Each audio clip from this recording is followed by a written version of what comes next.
نبينا وحبيبنا محمد وعلى آله وصحبه أجمعين وبعد. يروي الإمام النسائي في سننه بسند حسن عن عبد الله بن عمر رضي الله عنهما قال النبي صلى الله عليه وآله وصحبه وسلم. The hadith in collection of Imam al-Nasa'i in his Sunan, and it has a reasonable chain of narration in terms of authenticity. It's narrated to us by Abdullah ibn Umar. And this is within the theme of treating your parents and relatives with excellence.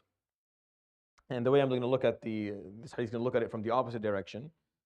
So some hadith and some ayat and obviously teachings will encourage people to perform birr, and there are others that do the opposite and tell you, they look at it from the opposite side, they warn you from not doing that and the consequences of it. And this hadith is very interesting because I don't think there's anything like it in the way that it presents the issue.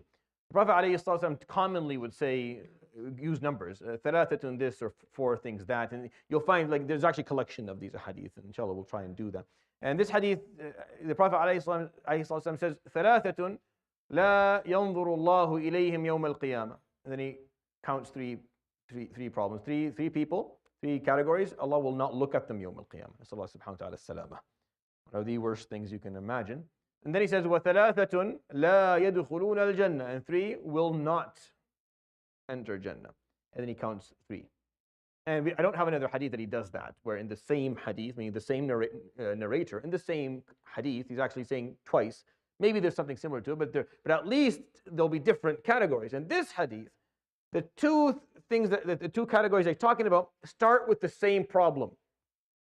So in this hadith, he says, ثلاثة لا ينظر الله إليهم يوم القيامة. Three categories. Allah does not look at them يوم القيامة. العاق لوالديه. And then two others. And then he says, وثلاثة لا يدخلون الجنة. And three will not enter Jannah. العاق لوالديه. And then two others. And he gives it in that form. صلى الله عليه وسلم. العاق لوالديه. Those who mistreat their parents, or those who fail to keep up the least amount or the bare minimum amount of respect and birr and appropriateness with their parents. Not only will Allah not look at them yawm al-qiyamah, they have no hope of accessing Jannah. And this is what he's saying, sallallahu alayhi wa sallam. In the same hadith, there's other two. You can go look them up. They're on their website. I'm not going to talk about them. We'll talk about them in another setting because they require a lot of explanation. But twice, at the first two, العاق لوالديه. They won't receive Allah subhanahu wa ta'ala's blessed ينظر. He won't look at them subhanahu wa ta'ala. And they will not be granted access to Jannah. Be very careful of falling into a category of where the word uquq is somewhere in your vicinity, where somehow somewhere there. Be very careful of being in a position where that word is going to be used in any form or manner. Watch out for that, because that's very scary. Because the Prophet ﷺ is pointing out to you, they're not going to do well. They're not getting anything. I do want to point out one thing though. As a parent, make sure you know exactly what your rights are. Just be very clear on them. Not your right to choose the profession of your child. You don't get to tell them what to study in university. You don't get to tell them what type of work to do. You don't get to tell them where they can and cannot live when they get a job. That's not, you can't use that. You can't say, أغضب عليك if you go and live in this place and the person needs to make a living. It doesn't matter if you say that. It doesn't matter if you're a father or mother, you say, أغضبت عليك if you study this and not medicine. It doesn't matter. أغضب على كيفك, as much as you want. It doesn't matter. That's empty. Because that's not your right. It's important to understand what your right is. We've established over the last 3 or 4 weeks that birr al-walidain is not something that we can joke around with. That uquq is not some issue that we can afford to fall into or to allow to exist in our vicinity. We've established that this is an issue of extreme importance, but the parents have to know what it is, to what degree they're allowed to. They can't. This is not a card they can flash every time they don't like something. It's not like your secret weapon. Every time your child says something or thinks something you don't like, you take it out and no, that's not how this works. And for a person to use what the Prophet ﷺ is explaining for personal gain is so corrupt, I can't even begin. Do not do that as a parent. Don't do that. If you understand anything of what Allah subhanahu wa ta'ala is saying, anything at all, you would never, ever even imagine to tell your child that if you do something, أغضب عليك. You would never do that. You would never do that. You would never even think of doing that. Because you understand how close to Jahannam you're putting this person? For what? What is it? What is it that they're doing? Honestly, could you, and I've had these conversations. I've had to sit down and listen to parents and children, and I've had to yell at children, but I also asked, after I send the child away, I ask the father, what are you doing? What is it that this person is doing that you're using this terminology? How could you, this is not appropriate, be careful. Do you love your child? Yes, be careful when to say things like that. To say that أغضب عليك because you're going to do something that's not really within your realm of the ta'ah of al-walidain has to be with ma'roof. They have to be asking you to do something that's correct, that's appropriate, that is yurdi Allah subhanahu, that's satisfactory, and you're trying to do the opposite. When you're choosing between options that are both halal, that are both good, you can't use that card upon them. That's not right. That's not right. That pushes people over the edge. That makes it difficult. And it's important here. And I gave 2 examples. I have people who are like that. He has to study this. No, he doesn't. No, he doesn't. He can study whatever he wants. And you can't use birr and uquq when it comes to that. That's not nice. That's not right. That's not your right. You don't have the right to do that. There's an issue here that has to be established appropriately. So know what it is that they owe you, know what it is that you owe them, and know what it is that you can demand. Yes, when it comes to marriage, you have a right as a parent to say, this person is not appropriate. This is not a good person, not a good family. And that's birr. Yes, for sure.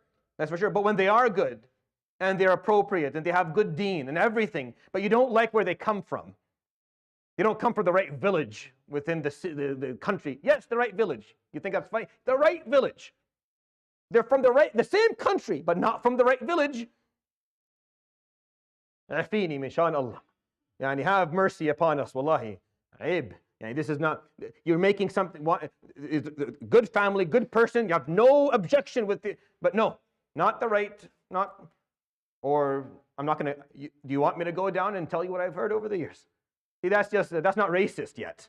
You want to hear the racist stuff, where it's just clear, bleak racism. That's what's being said. And you want your son to listen to you when you're saying stuff that your reasoning is racist. No. The reason that I'm saying this is because birr al-walidain is so important. This is a star in the sky of Muslims. This is the highest star. We are very respectful of it. We revere it. We take it very seriously. Both parties have to take it very seriously. The children, the parents. This is not a joke. ثلاثة لا ينظر إليهم. Allah does not look at them. They don't enter Jannah. We can't play with this. We have to know exactly what's appropriate, what's acceptable, what the rights are, what you're allowed to do, what you're not allowed to do. You have to ask those questions. You have to know where your limit is. Allah says in the Quran, وَإِمَّا تُعْرِضَنَّ عَنْهُمْ ابْتِغَاءَ رَحْمَةٍ مِّن رَبِّكَ تَرْجُوهَا فَقُلْ لَهُمْ قَوْلًا مَيْسُورًا. When you leave them, because you have to go follow the rahmah of Allah, because you want to go and work, then say something nice to them. It doesn't say that if they say no, you have to stay. That's not what he says. So there are boundaries, there are limitations, there are restrictions. I'm not saying I have not explained to you in this one session all of those restrictions and limitations, but I am pointing out maybe we all need to be mindful when we say certain things and mindful when we make decisions so that we're doing the right thing. As a child, we're actually performing birr. As a parent, we're not asking for that which is not possible and it's not our right, and we're pushing our children over an edge, and we're putting them in a position where they're being deprived of the mercy of Allah subhanahu wa ta'ala because of something that is personal and it's not even for the right reason. I want to share that with you because I think it's important, and I hope that we can figure that out, because for the sake of our next generation, a generation of aqeen won't go anywhere. If you have a generation of people who are performing uquq, we're not going to do anything. We need a generation of younger people who are performing birr, and you need 2 to tango. Birr requires the child to make it easy, and the parents have to help out as well. We all have to do this together to achieve this beautiful, to reach that star. يروي الإمام النسائي في سننه بسند حسن عن عبد الله بن عمر بن الخطاب رضي الله عنهما قال قال النبي صلى الله عليه وآله وصحبه وسلم 3 لا ينظر الله إليهم يوم القيامة العاق لوالديه والمرأة المترجلة والديوث و3 لا يدخلون الجنة العاق لوالديه والمدمن الخمر والمنان